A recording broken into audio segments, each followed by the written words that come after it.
Parenting is a sacred responsibility, but sadly, not every parent lives up to this duty.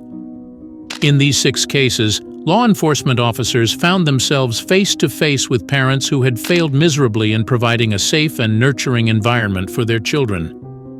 From neglect to heinous crimes, these encounters shed light on the dark side of parenthood. In a small town in March 2021, the lives of 3 innocent children, aged 6, 7, and 9, took a horrifying turn at the hands of their own parents, Brittany and James Hamilton. The couple's neglectful and abusive behavior towards their kids eventually led to a devastating incident that shocked the entire community. The alarm was raised when Brittany and James arrived at the local police station to report the disappearance of their 6-year-old son, James Jr. Detectives, sensing something amiss, separated the parents for questioning. What followed was a disturbing revelation that exposed the dark and twisted reality of the Hamilton household. As the detectives probed into the parents' actions, Brittany displayed a shocking lack of concern for her missing child. Rather than showing distress, she remained oddly composed, even laughing at times during the conversation. The initial questioning revealed inconsistencies in the parents' stories about the events leading up to James Jr.'s disappearance. James, seemingly attempting to deflect blame, claimed that Brittany had brought the lifeless body of their son home after a punishment gone wrong at a local park. Brittany, in her first account, tried to downplay the incident as an accident, stating that James Jr. had tripped and fallen, leading to his tragic death. Detectives, aware that they were dealing with evasive and manipulative individuals, pressed further, confronting James with the information Brittany had provided. James eventually admitted to being present during the crime, but maintained a facade of ignorance about the details. He reluctantly confessed to disposing of the body in the Ohio River, tied to a brick for weight. Brittany, in her own chilling account, described the incident as an attempt to discipline her children. She claimed that James had physically abused all 3 kids, and on that fateful night, he fatally injured James Jr. When was the last time you even changed their diapers? As it's sagging there, probably full. They had a ton of juice, and it was probably an hour and a half ago that I changed their diapers. Does this seem to be a safe environment for your children? Yeah, it's completely safe. It's just, they're very, very loud and vocal. And since both of the windows are opened, This is a safe environment, huh? we're still cleaning it out. Their uncles and their aunt just left and they trashed the place. So, I'm not enthused so far, to be honest with you. neither am I. What did she tell you that happened, sir?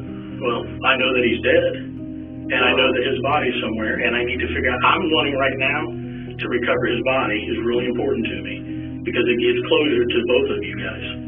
Okay, that's the most important thing. We can go into detail later that when it's happened.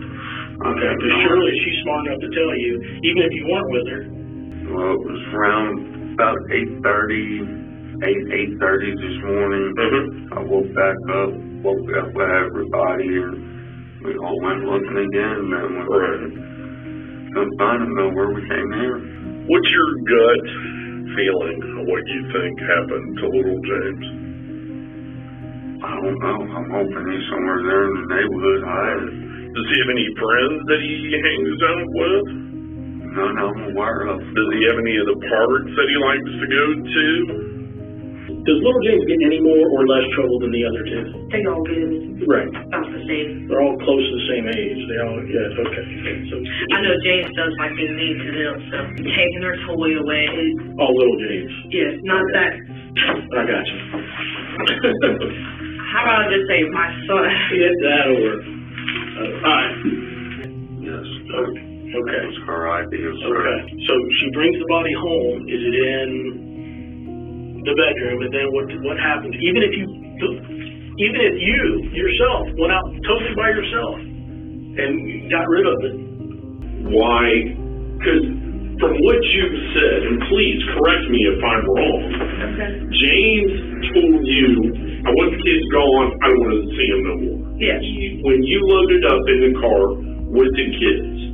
You left Crawford Street with all 3 kids. Yes. James was in that house. Yes. He wanted you to take them somewhere and never bring them back. Yes. Okay.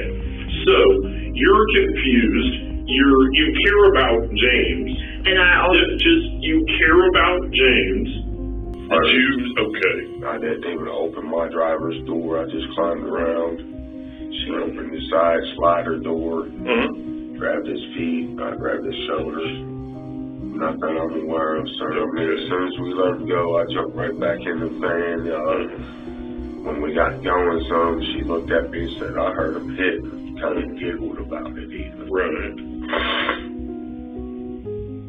So, did you see him, did he float? Did you see him floating? I don't know. I had no idea. She got straight back in the van and we took off. And again, that's kind of where we are. You're worried entirely too much about what she said. No, listen. I want the whole truth too. That's why you know the whole truth. You're sitting here fishing me to see what I know. Why didn't you call us? he wouldn't let me have a phone. Okay, so he's dead before you even take him out of the house. Is that correct? Yeah, I didn't know it. Who loaded him up in the car?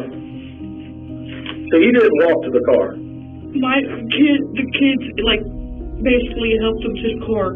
Helped who? The other 2 kids helped James to the car. Your 2 other kids carried dead James to the car. He, like... Okay, you're lying. No, am I not making this sense? No, not at all. The callousness with which Brittany narrated the death of her own son, devoid of any remorse or emotion, sent shivers down the spines of those present during the interrogation. The twisted tale continued with Brittany attempting to shift blame onto James, asserting that he had orchestrated the entire event. She claimed that she had no choice but to comply with his demands due to fear and intimidation. However, detectives, seeing through her attempts to evade responsibility, grew increasingly frustrated with her inconsistent and implausible narrative. And then James finally shed light on the Brick story. The way they got rid of their own child is a chilling story. As the hours passed, the interrogations intensified, with Brittany changing her story multiple times. The detectives, determined to unravel the truth, confronted her with the evidence they had gathered. Finally, in a moment of apparent vulnerability, Brittany broke down, shedding tears for the first time as she recounted the horrifying details of her son's death. The heartbreaking saga concluded with both Brittany and James facing the consequences of their heinous actions. Brittany received a life sentence with the possibility of parole after 21 years, while James was sentenced to 19 years in prison. The once seemingly ordinary couple had transformed into monsters, inflicting unimaginable pain and trauma on their own children. But that's not all. There are more cases to make you stunned. In Volusia County, an officer responds to a call about a neglected child wandering near a busy road. The child, known to the officer from a previous incident, is thankfully unharmed. 2 concerned women had dialed 911, fearing for the child's safety. The officer, recognizing the child, handles the situation with a calm demeanor, ensuring the child's safety. Unfortunately, the parents, seemingly indifferent, show no remorse. When confronted, they are arrested for child neglect, and the child is placed in the custody of the State Department of Children and Families. The officer's commendable behavior highlights the importance of staying composed in challenging situations. Next up is Alexi Treviso, a 19-year-old arrives at Artesia General Hospital in New Mexico claiming extreme back pain. To the shock of medical staff, it's revealed she's in labor and trying to conceal it. In a tragic turn, the newborn is found dead in the hospital bathroom, concealed in a trash can. The callousness of Alexi's reaction, referring to her baby as that thing and attempting to hide the evidence, leads to her arrest on charges of first-degree murder and tampering with evidence. In another incident, police respond to a call from concerned neighbors about children screaming for their mother. Upon arrival, officers discovered deplorable living conditions, cockroaches on the walls, and children locked in a room. The mother dismisses the cries as playing. The officers, appalled by the situation, arrest her for child neglect. Christina Coe and Gilbert Bridewell face charges of felony child neglect without great bodily harm. The children are taken into custody by the Department of Children and Families. These cases offer a disturbing glimpse into the lives of parents who have failed in their most fundamental duty, protecting and nurturing their children. The officers involved, faced with heartbreaking scenes, acted decisively to ensure the safety of the children. The legal consequences for these parents underscore society's commitment to holding individuals accountable for their actions.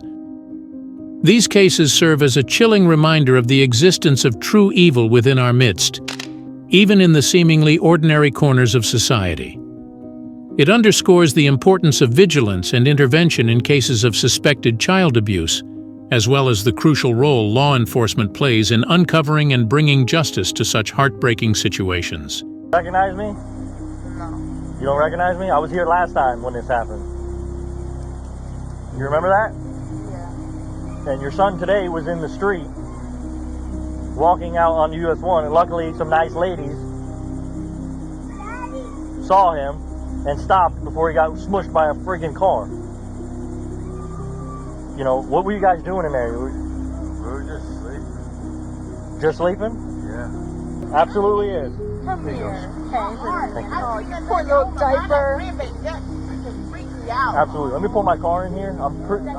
I had to pull over. I had to. No, absolutely. Where was he walking? He was walking right here? Yeah, get ready to walk into the intersection. And I'm just coming from East Murray for my doctor's appointment. Okay.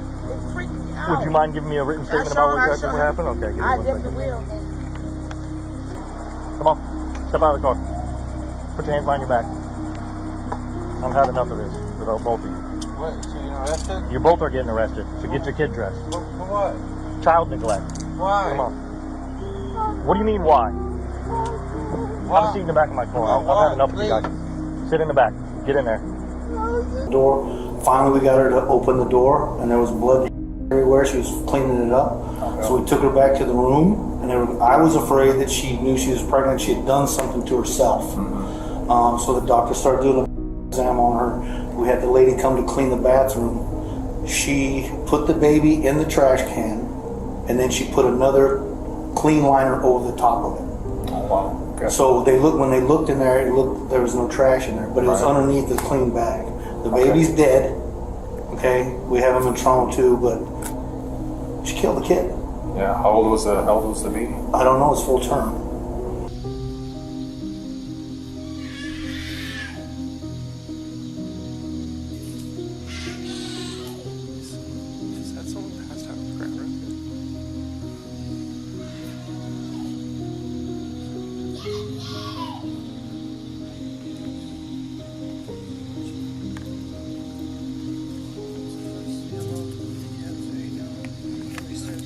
Are they both your children?